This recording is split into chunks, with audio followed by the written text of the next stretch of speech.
There once was a man from PA, and all the Jews he just wanted to slay. He started believing in Allah, told his mom he was off to Hezbollah, but the feds got him first, so hooray. That's the first limerick that Allah has given me in all this time, David. Wow. Welcome to This Week in Jihad. We are back with more Jihad and the great David Wood. What do you have to say to our viewing audience today, sir? Well, to be fair, Allah did change his literary styles over time. You know what I mean? Yeah, that's why I thought a limerick was in order. That'll go Yeah, like in the back of the book, you know? yeah. See, early on, he liked these short little revelations. Then he liked these super long chapters and stuff. And then it seems like he's circling back to limericks now. And just wait until we get the hour-long opening poem. That's gonna be Surah 2. But Hmm. anyway, what we have in the poem actually was a reference to this man. I know I have him here. Jack Malloy. And Jack Malloy, there he is. Those are actually the photos that Jack, after he converted to Islam, sent to Hezbollah, trying to apply for membership. Hmm. And they said, look, we like you, but hold off a little bit because the Jews are sending spies and you're an American. You could be a Mossad guy for all we know. And so Smart. we're going to hold off on your membership a little bit for now. So he told his mom, see this opening poem Mom, is Hezbollah won't let me in. his mom wrote to him. Actually, we don't have what he wrote to his mom, but his mom wrote to him. Your master plan was to join Hezbollah and kill Jews? And he says yes. But he also explained that he had to go to Russia to fight against Ukraine. And she says, how is joining Russia part of the master plan? And he said, it's a job. It's a 1-year job, apparently, to raise money or something so that he could go over to Lebanon and kill Jews for Hezbollah. And he says he went up to them in where was this? He searched for Hezbollah and Hezbollah training online. He said that he'd attended a he attended a Hezbollah How funeral. do I join jihad to slaughter lots of Jews for Hezbollah? Hmm. So he All says right. that at the Hezbollah funeral, I don't know how he found a Hezbollah funeral. The gate guards, even though they were different ones from last week, because he kept trying, you see, know of me. They knew that I'm Irish, that I'm Shia, and that they knew I want in with Hezbollah. They were entertaining the idea. I fully expect to be taken off the streets at any moment for questioning and vetting. And so he says that his great grandmother fought against the Zionists, but he's going to do it now Islamically. I have a Mhm. fierce hatred of these Zionists, and I need to fight. So here again, we have a convert to Islam who somehow gets the idea that joining his new peaceful religion involves killing people who don't believe in it. It's weird. What do we call this? Sudden onset jihad syndrome. And then you have this is specifically the uh, convert version of that, where all these people convert to Islam, and from somewhere they get the idea that Allah wants them to go slaughter Jews in the name of Allah. It is interesting that Hezbollah is being a bit precautious there. It Yeah. seems like the blowing their testicles off with those pagers kind of put the fear in their heart, because these guys used to love, all these terrorist groups used to love having American converts, and they call them al Ameriki, all Ameriki, and so on. And they love it. You see, the white people are converting and slaughtering people for us. They love that. Now they're a little, I don't know. Last time we accepted something from outside, it literally blew all our testicles off. So let's kind of stick with people we know, maybe. So this guy Malloy, he is indeed Irish. He's a dual Irish and American citizen, and he lived in Pittsburgh, Pennsylvania. And so that's why the limerick started. There once was a man from PA who wanted to join his ballet. No, that was I rejected that line. Wait, where But did you say anyway, he's from? Allah canceled it. Pittsburgh. Pittsburgh, home of the greatest sports dynasty in history. Yeah, but even that did not deter him from wanting to join Hezbollah. This, ladies and gentlemen, this is why if you live in Pittsburgh, you need to bring your kids to Pittsburgh Steelers games. That is the only way to keep them from becoming terrorists. Oh, I thought you meant the Pirates, the lumber company. Ah, Pirates. Ugh. Oh, yeah, and the Penguins, too, because hockey's so important.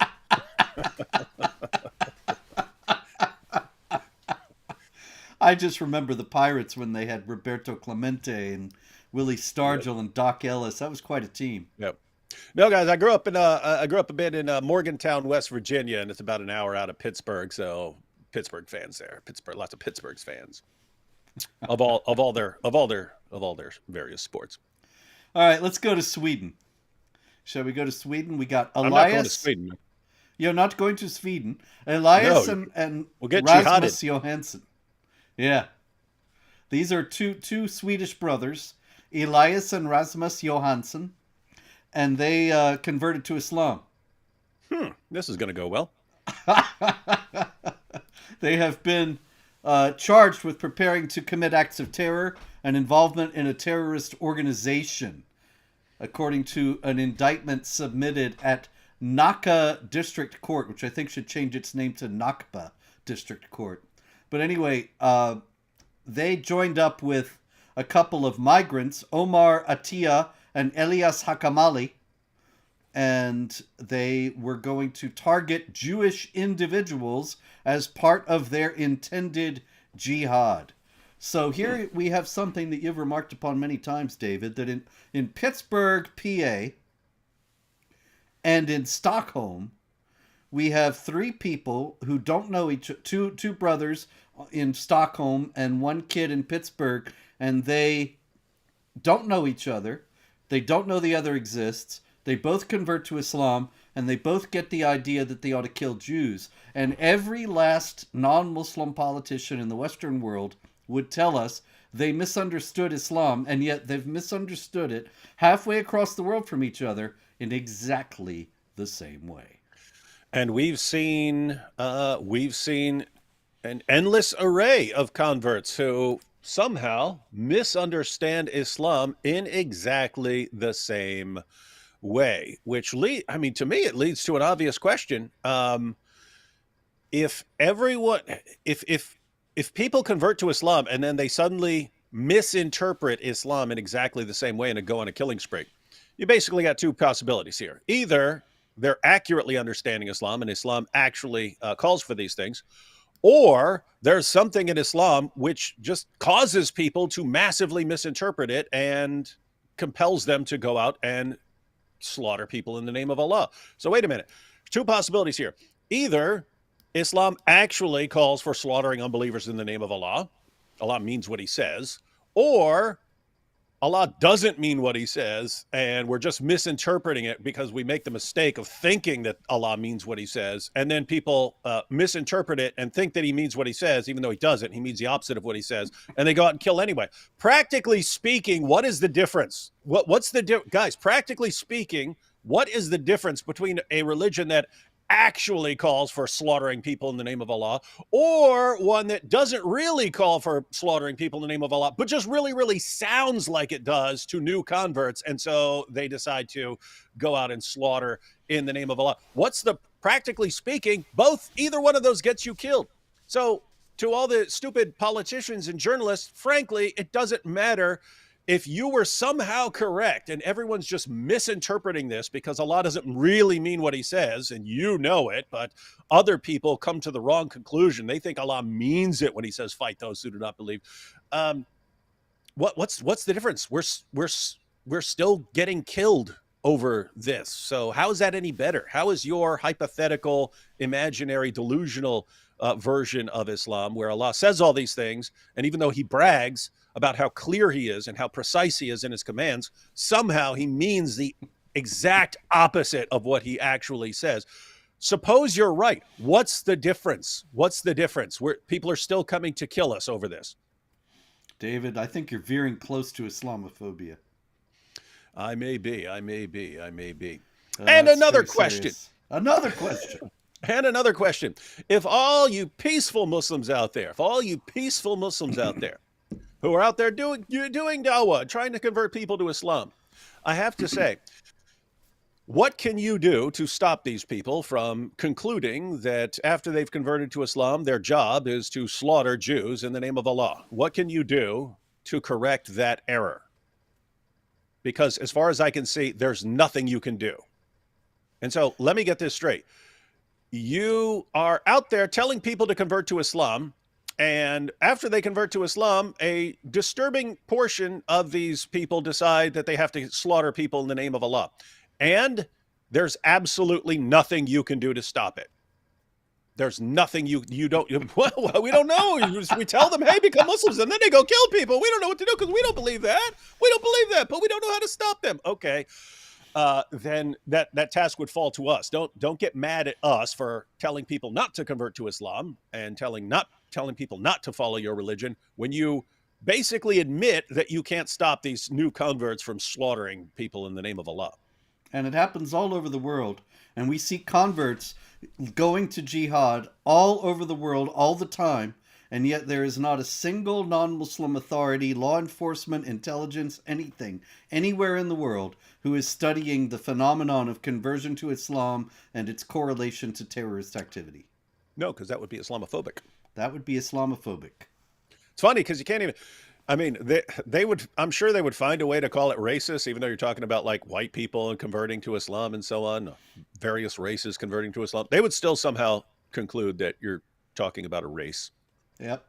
You can't get whiter than Swedish. And these Swedish brothers. Whitest of the white. Yep. That's almost as white as Muhammad. Almost. All right, let's go to San Francisco. And in San Francisco, at the San Francisco Hillel House, connected with San Francisco State University, we had a very interesting bit of graffiti here, David. You see this? That is interesting. That is very, very interesting graffiti. That combination of symbols. Yep, that is the Leftist Jihadist Alliance that we have discussed many times. I've never seen it more succinctly or effectively expressed. Right there, the hammer and sickle of Marxism, the anarchist symbol, and Khaybar. What's Khaybar, David? Oh, that's the place where a Jewish woman killed Muhammad, but Muslims don't know it, and so they think that it's all about them conquering Jews, even though a Jewish woman took out their prophet, and he died in horrible agony. Aisha said she never saw anyone in more agony than Muhammad, and this is a woman who saw a lot of agony in her life because she got to witness the spread of Islam firsthand. She got to see women beaten until their skin turned green, and Muhammad sided with their husbands who were beating them and so on. So she saw some serious messed up suffering, but she never saw anything compared to what Muhammad went through after he'd been poisoned by this Jewish woman. And somehow Muslims brag about it because, losing your prophet is a small price to pay for killing and raping a bunch of Jews.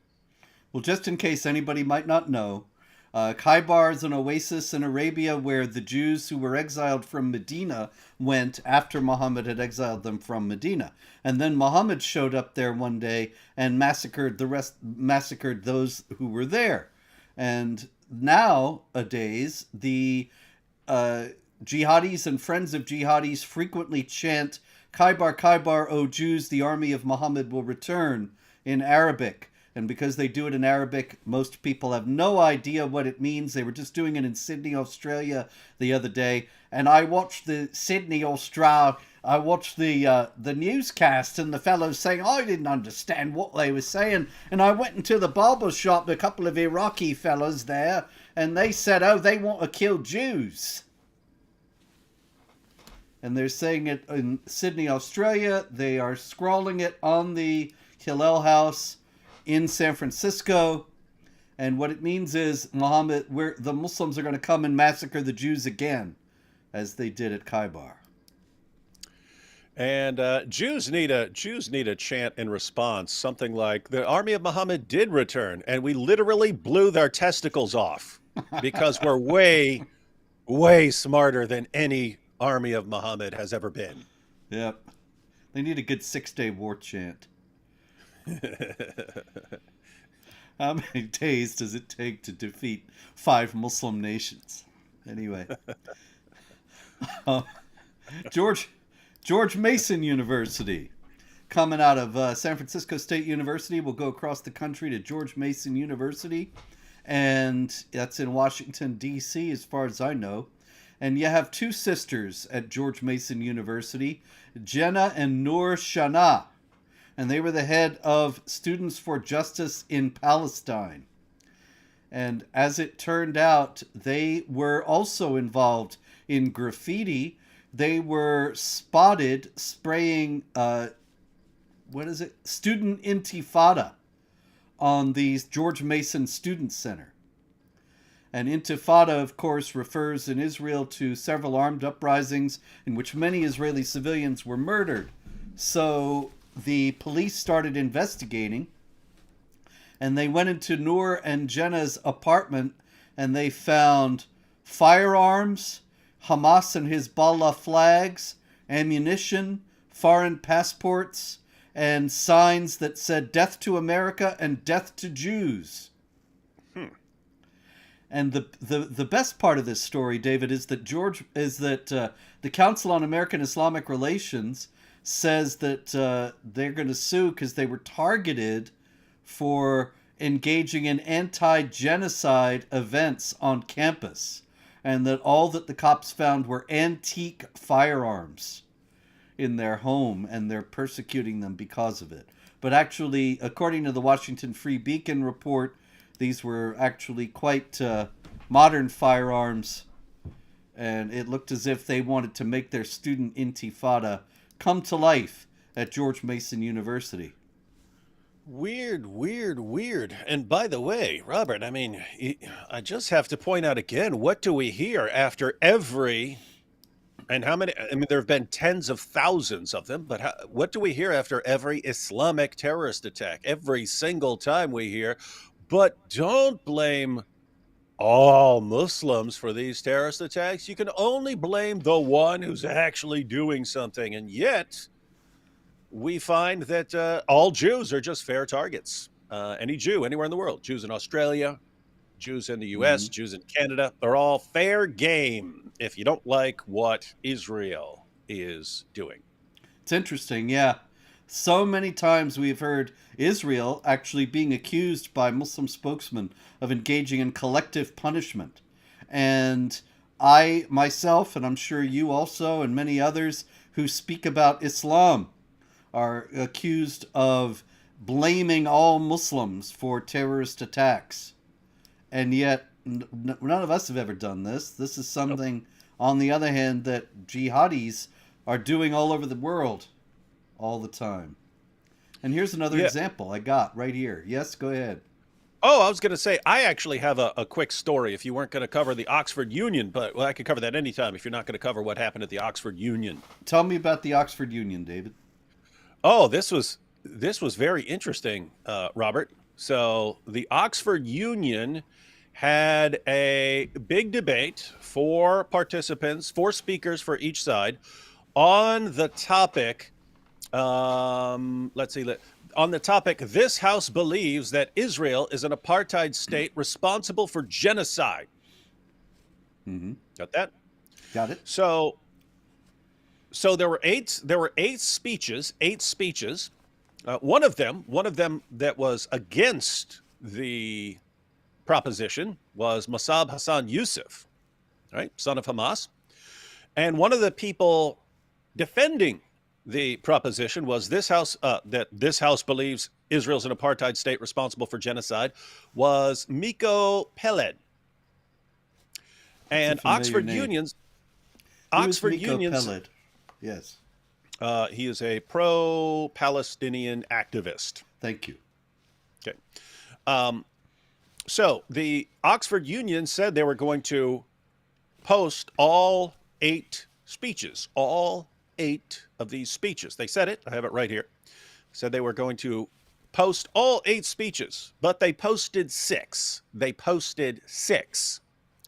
They left out the speech of Miko Peled, and they left out the speech by Mossab Hassan Yusuf, son of Hamas. And people were wondering why. Well, interestingly, we know why. Why?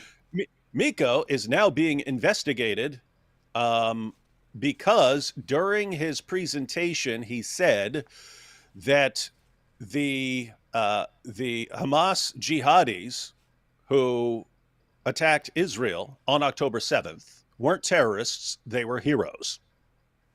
And it turns out you can't call Hamas jihadis heroes in the UK. But he did during his Oxford Union presentation. He called them heroes. He said that the guys who were going around slaughtering Israeli men, women, and children, they're the heroes. Okay, so the Oxford Union understand, can't do this. This is actually illegal, and they didn't post it, and he's now under investigation for what he said. So that was the reason for not posting that. They literally had a speaker who's calling the Hamas terrorists who engaged in the October 7th attack. He's called them heroes. So that was problem number 1. Problem number 2, why they didn't post Mossab Hassan Yusuf's speech, was in his opening remarks, he did a poll of the audience. He said, how many of you in here, if you had known about what was going to happen on October 7th, suppose the plans had been shared with you, what Hamas was going to do, would you have notified the authorities? Would you have told? 95% of people said no, they would not have told them. So you're talking about the Oxford Union, which, as everything Islam touches, it gets ruined, right? Everything Islam ever touches, it ruins. You take this great debate society, and it gets infiltrated by people who want to slaughter Jews, to the point where 95% of them would say, nope. If I find out that these guys are going to go over, under, and through that fence to slaughter as many Israeli men, women, and children, civilians, as possible, and to take hostages and to take them back and to do whatever they want, I would not inform the authorities. What's that mean? It means that all these people whose main case is, look at what the Israelis are doing to civilians, they actually support killing Israeli civilians. They support it. They would say, no, of course, why are we going to inform people about killing all these civilians? So anyway, Mossab did not have the video. It's Oxford Union that has the video, and they are refusing to release this. Why? Because keep in mind, you've got the crowd on video. Now all of a sudden you've got all these people who are asked, would you notify authorities if you knew someone's about to go and kill a bunch of Israeli civilians? And they're sitting there, nope, would not a bit. And they're all on video. The crowd would be on video. You would now have faces of people acknowledging that they support killing Israeli civilians. And the Oxford Union said, we cannot possibly put this out there because you could actually identify all the people in this video who actually support slaughtering Israeli civilians. Okay, but and David, it kind of completely destroys their case for, we're just against killing civilians. No, you support killing civilians, just Israeli civilians. it destroys their case, but is it not illegal in Britain to say you wouldn't report? I don't know. That might be perfectly fine. Yeah, I don't know if you have an obligation, because we've seen polls like that before. Like, this is way back when it was when the question posed to Muslims in Britain was, if you knew someone was about to carry out an attack like the 7/7 bombings, like subway bombing trains or something like that, would you report it? And it was something like 25% or 50% or something like that said no, they wouldn't report someone who's going to do that sort of thing. Now you're talking like 95% of the Oxford. This keep in mind, this isn't Muslims in general. This is people at the Oxford Union, but that kind of tells you about the makeup of the Oxford Union right now, where Yes. 95% of them are saying, Oh, we love killing Israeli civilians, and no, we would not want to stop anyone, and we would not want to notify anyone if this was happening. But this is the Oxford Union, man. This is again, Islam just ruins everything it touches. Yeah, it reminds me of Edward Gibbon, the 18th century English historian, when he said that if Charles Martel hadn't beaten the Muslims at Tours in France in 732, then all of Europe would have been conquered and Islamized, and we would be hearing the Islamic call to prayer from the spires of Oxford. Well, it took a little while, but here we are Yep. now. Isn't it interesting though? Like everything, you take things that are a good idea. A debate society where you get some debaters lined up on each side, and then you debate. That's a good idea. Speaker's corner, good idea, Mm. good idea. The United Nations, we're going to have like representatives from nations around the world all get together. What happens? Islam enters and just ruins it. Everything, every good idea that anyone ever comes up with, Islam has to insert itself into there and then ruin it, and then somehow we're all supposed to believe that this is wonderful and true. And here's more. Richmond, Virginia. The great Islamic scholar Jalal Abdul Abdul Rub, Rub. Yeah. I debated him. Oh, really? Yeah, what'd he do this time? Well, he is. Let me see. I know I got a picture of him. Here we go. Yep, that's him. That's him. He said the West Bank has been continuously feeling the pressure by a kind of people who look like human beings. They talk, they walk like humans, the settlers. And the worst among the settlers are the American settlers. They are the children of the devil in so many ways. I didn't test their DNA. And if they tested their DNA, they will find that so many of them have nothing to do with the children of Israel to begin with. So they look like humans, but they're not really. What do you think they might be, David? I don't know, apes, pigs, all kinds of things. You find all sorts of things in the in Muslim sources: rats, lizards, and then Muhammad actually um, advocates a scientific experiment. He's saying if you put camel milk in front of a rat, it will it won't drink the camel milk, but if you put sheep milk in front of it, it will drink it, and that's because it's following kosher dietary laws. And this shows that rats are Jews that have been transformed into rats. So he's actually saying, look, you see, Muhammad invented science. He invented the scientific method of proving this stuff. Yes. Hey, that's funny that's Sheikh Jalal. That was one of my first debates, and he got crushed so horribly that he wanted to kind of redeem himself. So he actually invited me to his mosque up in like wherever it was, Connecticut or something like that. I was in New York, so I drove there, but invited me to his mosque to have two debates, one on whether Christianity is true and one on whether Islam is true. And he brought in a different debater. This was Bassam Zawadi. Anyway, few Christians showed up to the debate about whether Christianity was true.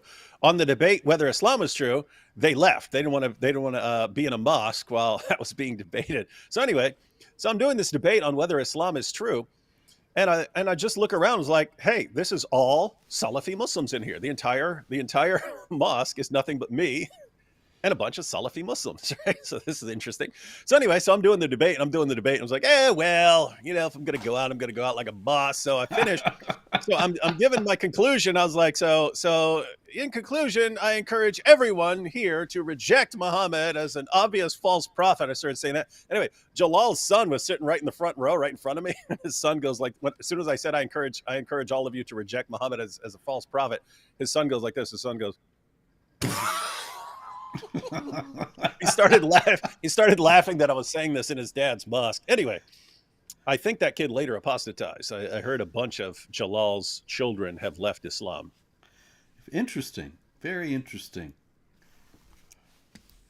I wouldn't be surprised, though, if he had that reaction to you that he probably did later, because he was just, he had the distance from where he was and what he was doing to be able to laugh at the absurdity of the situation, which a true believer would never have done.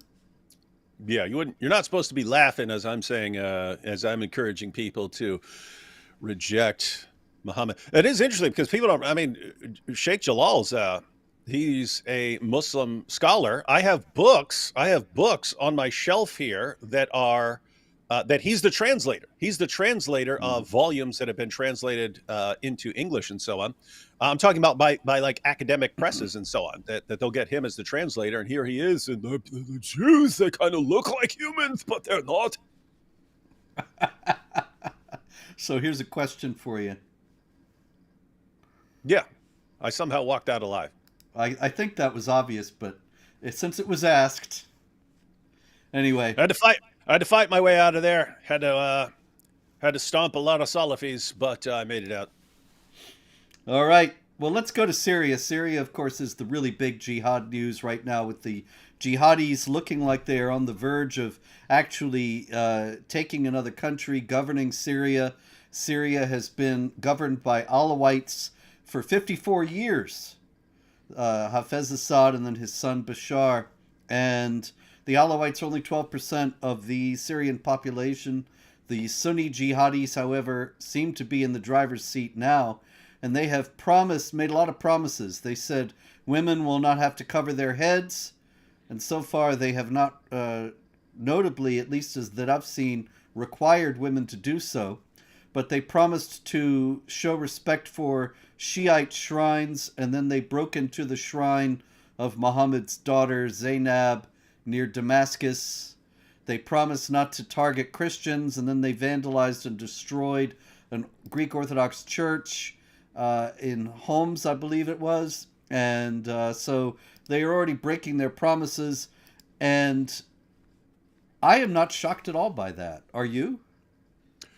No, not a bit, and for multiple reasons. One, you've got a bunch of different groups there, so it's hard for one like leader or something like this to say, "Here's what we're going to do," and expect everyone to be on board with it. Two, lying is pretty acceptable among these guys for temporary gain.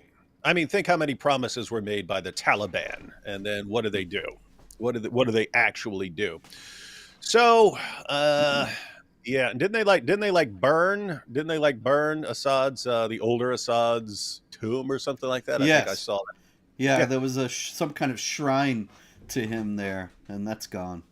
yeah, and they burned that. Hey, here's what I found interesting. As soon as I saw that, they burned this tomb or whatever of the elder Assad, and no one really cares. People will point it out. His biggest fans might complain and so on, but really no one cares. Could you imagine if the IDF had done that? Oh my.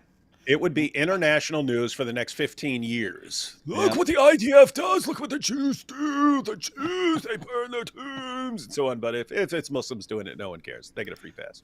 Yep. All right, let's go to Bangladesh. I'd rather not. Yeah, well, me too, but we can go there metaphorically. In Bangladesh, last week, a mob ran through a Hindu area in the city of Sylhet and it was all triggered by an allegedly blasphemous Facebook post that a Hindu boy had supposedly posted. And the mob ransacked the local Hindu temple and caused destruction. They stole, actually, valuables worth over $12,500, which is a lot of money in Bangladesh. It's 1,500,000 Bangladeshi taka. And they also targeted the home of Gar Das, who is the leader of the Bangladesh Hindu Buddhist Christian Unity Council, and tore down his own family's temple. And the police have said, vandalism? We have not received any reports of vandalism. What do you think's happening there? Same thing we see over and over and over again.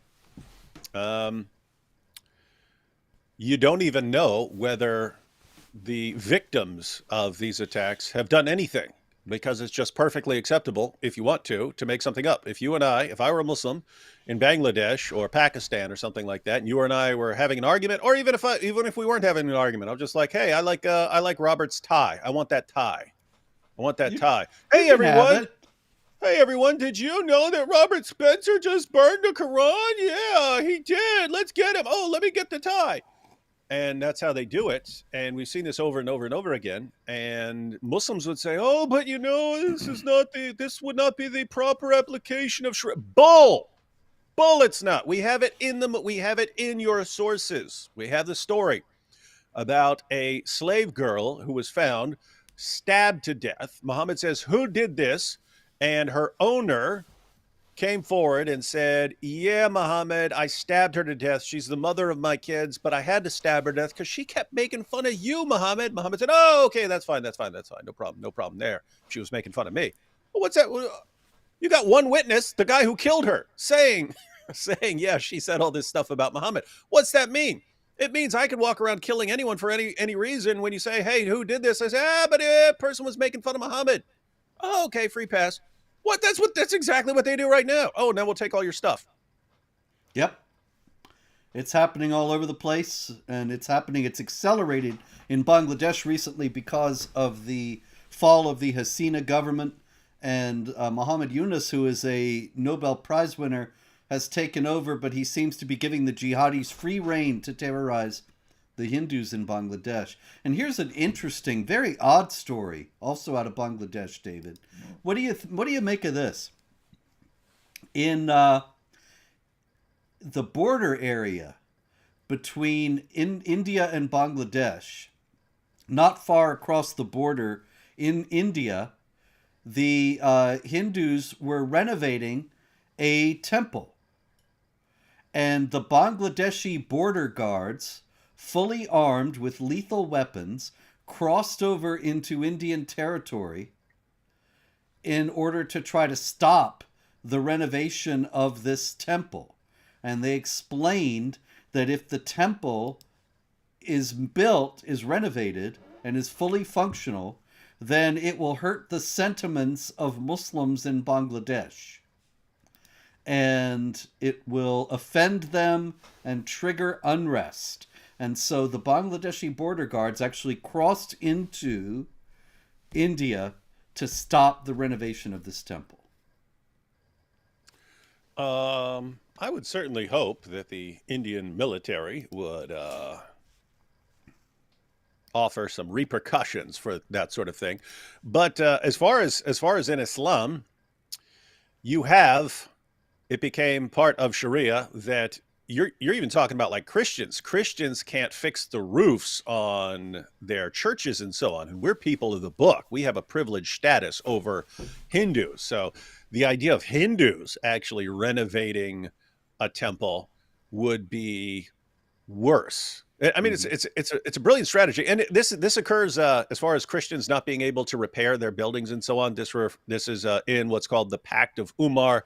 There's confusion among Muslims whether this is the Caliph Umar or later Umar and so on. Ibn Kathir was confused about that, but regardless, it became part of Islam that Christians and Jews can't, even if they've fully accepted dhimmi status and are paying money and doing everything that is required of them, once their buildings start falling apart, they're not allowed to repair them. It's kind of a brilliant long-term strategy. It's like your buildings are going to rot, your faith is going to decay over time, and so on. And so, no problem. We'll let you keep paying us money in the meantime, but eventually you'll fall apart.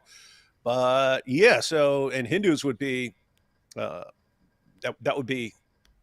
would be worse for Hindus to repair their temples and so on. So, yep.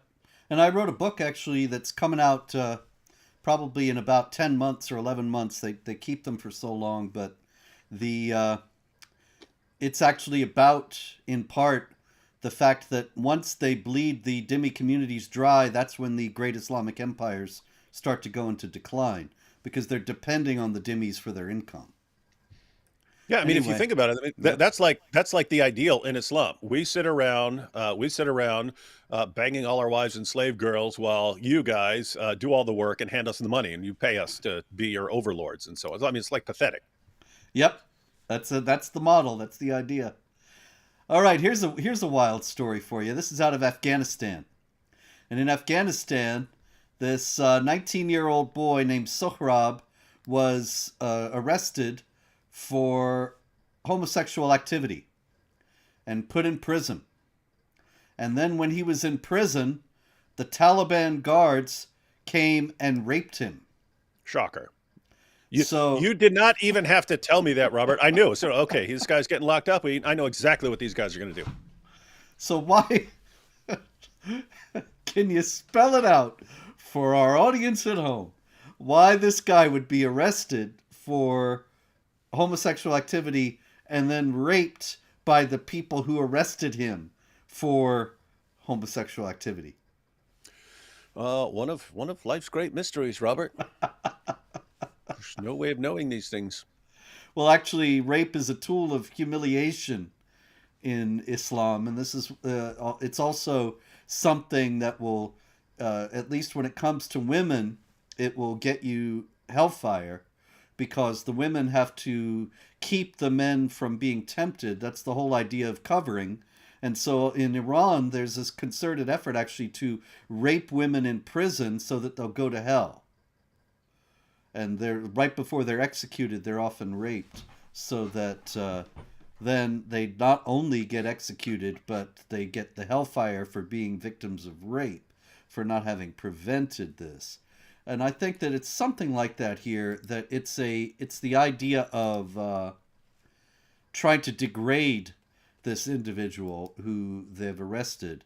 And the rapists, as long as they have wives and children and are continuing to have Islam grow, then they're not considered in the same category as somebody who calls himself gay or whatever. Mm-hmm. Yeah, and I mean, think about this. Hey, Abdul, Ahmed, Mohammed, why you raping that guy? Oh, for punishment. We're punishing him to teach him a lesson. We're punishing him to teach him a valuable lesson. It's not because we want to do this. We just have to punish him. We have to teach him a lesson. If you want to be treated like this, then this is how we're going to treat you. There's a woman in California. She never shares any of this publicly, but she was in a Muslim country and converted to Christianity, and her parents handed the issue over to her uncle to correct her course. So he showed up with him and his friends showed up and gang raped her and said, so if you want to act like a non-Muslim, then we're going to treat you like a non-Muslim. This is how we're going to treat you every day until you come back to Islam. Fortunately, she got the heck out of there. She was able to get to a Western country.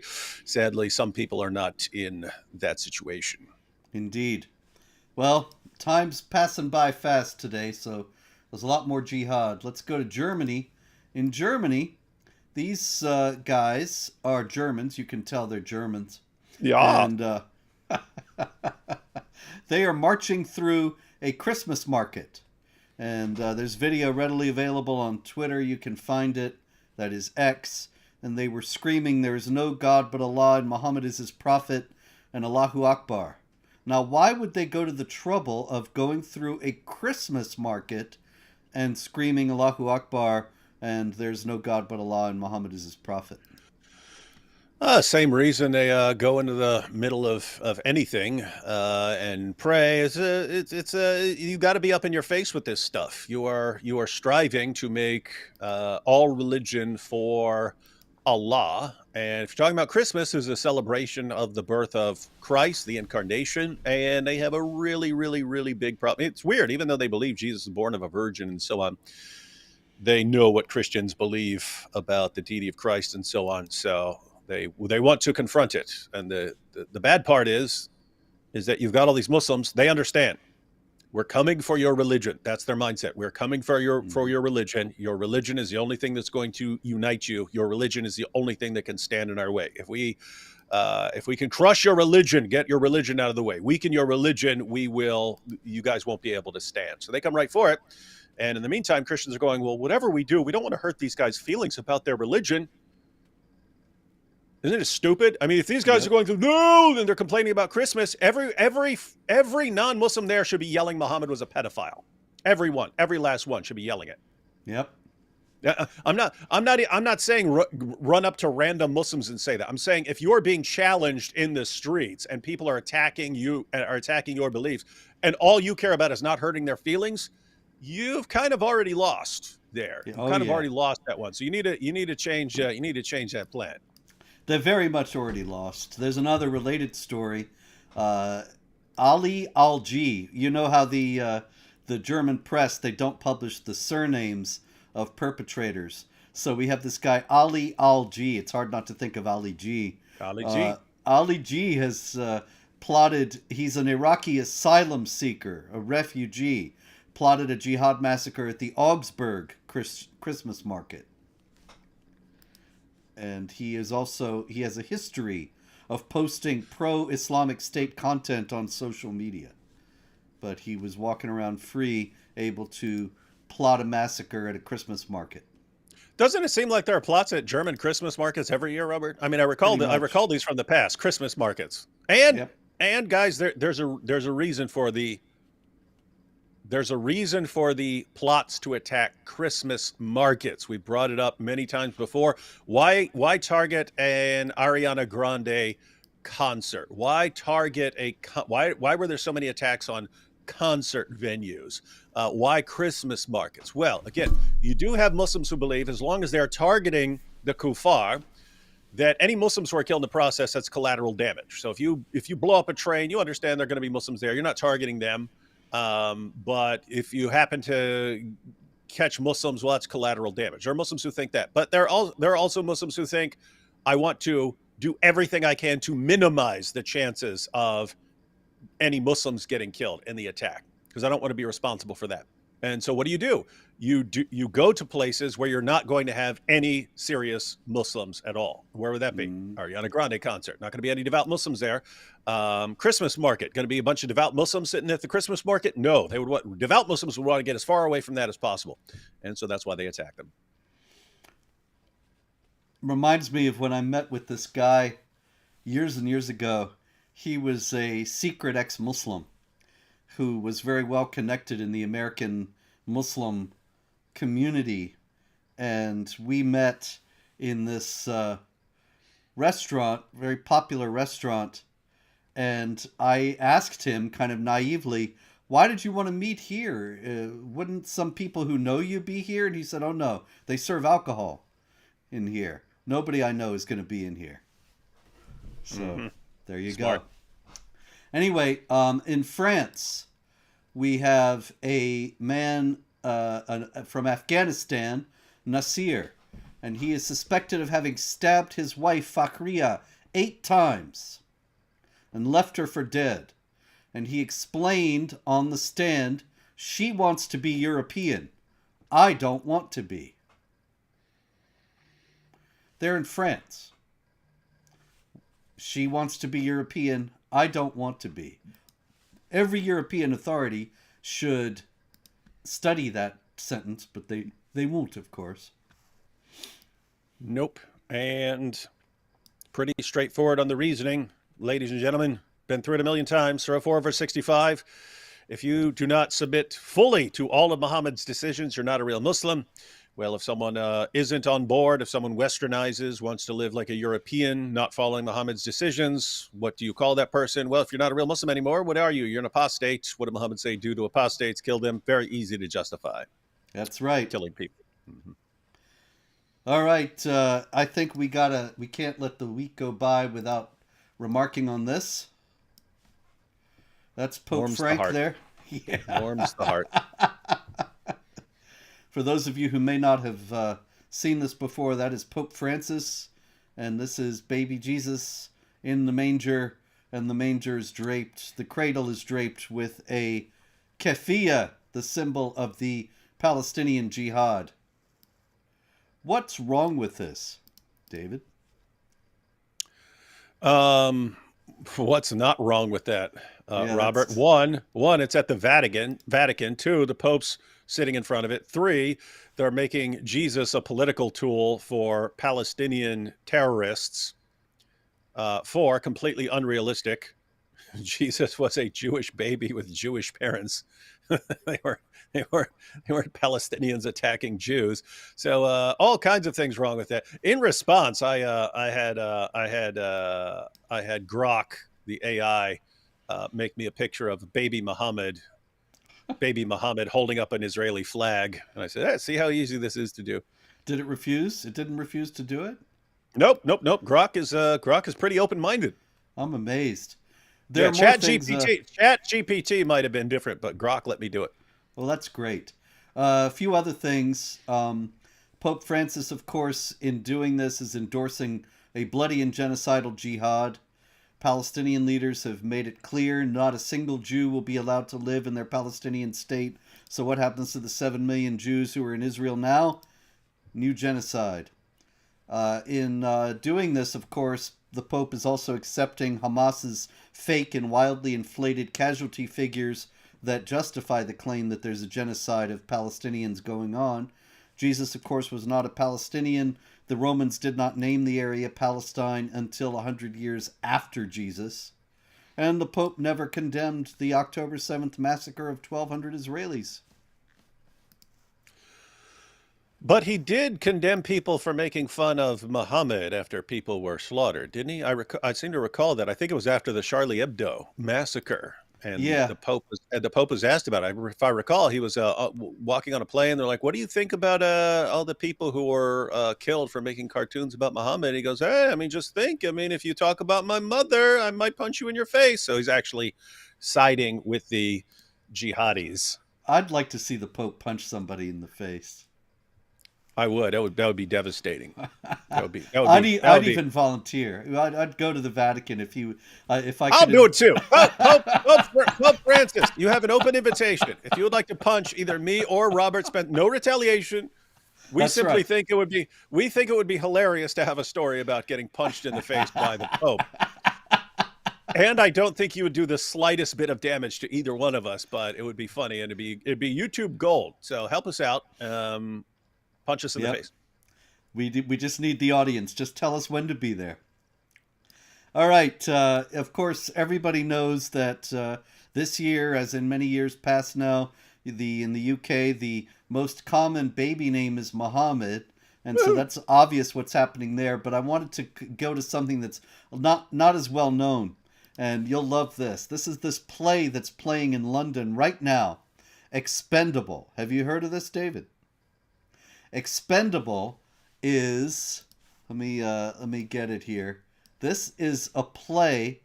Um, oh shoot, hold on. I got the wrong link. After all the 53 minutes in, and everything's going Yep. great. Yep. And this is this epic fail is all people are going to remember. They're going to be like, "Ha! Robert ruined the show again." Yep, it was the gin. Anyway, the play says that it spotlights the often overlooked voices of Pakistani women.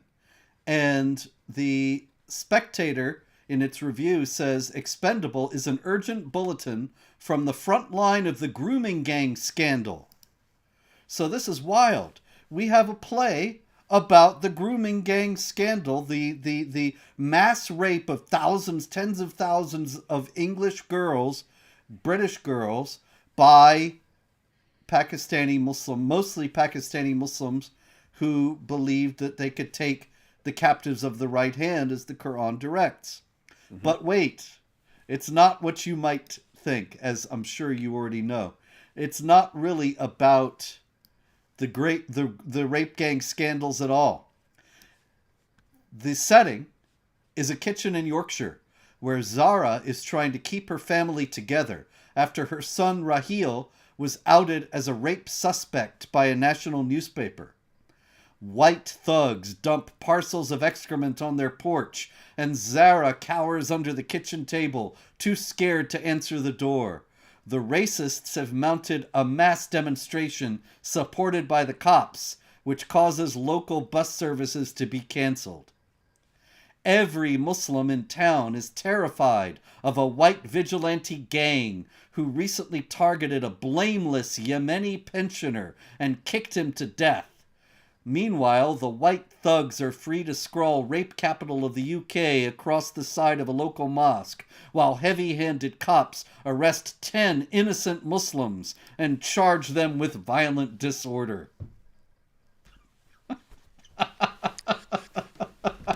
No matter how many times we see it, Robert. Oh No my matter how many goodness. times we see it, it still continues. just think about this. According to this play, and guys, you people in the UK, anyone in the world, but especially you people in the UK, especially victims, the real victims of the grooming gangs, should be pretty ticked off at something like this. Think about what they're saying.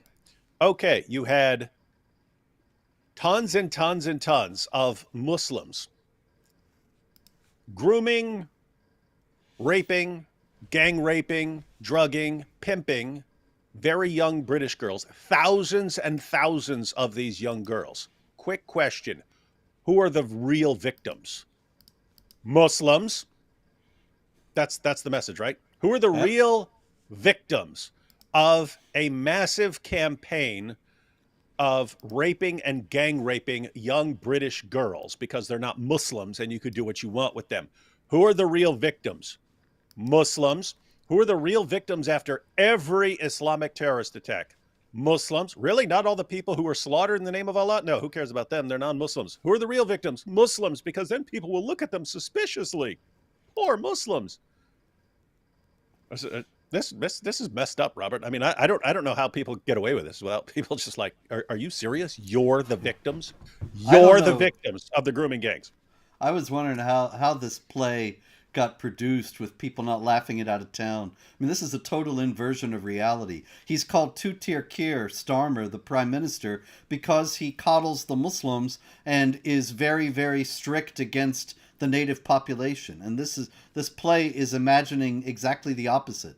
And it's Muslim mobs. I mean, we've had stories on this show before about graffiti on the sides of churches and Muslim mobs terrorizing people who are in church at worship. And this is just the opposite. We never see Christians or non-Muslims going into mosques and causing trouble. And yet this is what this play imagines.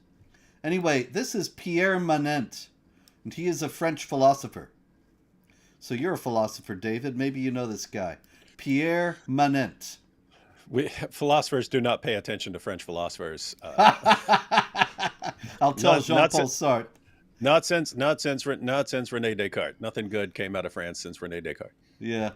Anyway, Pierre Manent said, "We still have to look at the masses, the forces, and realize that the pressure is such that we will have to make decisions concerning, I say it bluntly, the number of Muslims in Europe. The number of Muslims in Europe cannot grow indefinitely. If it grows indefinitely, as is the case in Europe today, we will face tragedies that no version of secularism will be able to control." That's what he said. We will face tragedies that no version of secularism will be able to control. Seems pretty commonsensical to me. But Pierre Manent is now under fire. And these are some of the reactions he got. How horrible this guy is. Do you realize how crazy he is? He's making a clear incitement to commit a crime against humanity. Why is Le Figaro easily broadcasting racist anti-Muslim remarks? But is he right? He's absolutely correct, like indisputably so. And Muslims are bragging about it. Yep. They're bragging about we're gonna take over and just do the math. We're eventually gonna take over. And if you say, hey, actually, given their birth rates and given our birth rates, and given secularism's track record of dealing with this, I mean, you had 14 centuries of Christians saying, we actually understand we cannot be controlled by this, and so they would refuse to be controlled by it. The moment Europe goes full secular, what happens? We can't get enough Islam. We have to have it. Got to have more. Got to have more Islam. Please, come in here. We want to show you how tolerant we are by bringing in as many as possible and destroying our civilization to show how tolerant we are. And so he's absolutely correct. But yep. if you can't even say that, kind of seems you might be a little late there, sport. Yep. And speaking of which, that is Elena Guevara. And Elena Guevara is the daughter of Che Guevara. And she is a doctor in Cuba, where of course they got doctors in Cuba. She might be the only one for all I know, but she seems to be living well. Plenty to eat. In any case, Aleda Guevara, 64 years old, she said, "Brothers of Lebanon," that is Hezbollah, "I am really very proud that the people have reacted and have reached a moment of victory, of collective victory, with very courageous men and women." So she thinks Hezbollah has won in Lebanon. She says, "I really feel that I should be there. It is the strength of a people that pushes you forward. I'm Do a it. pediatrician and I can act. There's no problem at all. But besides that, I'm a pretty good shot. I'm a good shot and I'm trained militarily because I come from a military school. I'm at your disposal." So here's this communist, the daughter of Che Guevara, and she wants to join the jihad. Do it. Do it. These guys still need medical treatment on their testicles. There are long standing treatments required after losing your testicles. So yes, they could definitely use your help over there. I'm not sure she'd be able to do anything about that. But in any case, that is the leftist Islamic alliance there once again that we saw in San Francisco on the side of the Hillel House, and now we see with Aleda Guevara. Anyway, that brings us to the end of another thrilling episode of This Week in Jihad. If there is jihad this coming week, David and I will be there. And then come back here and tell you all about it. And so until then, pray hope. Do not worry.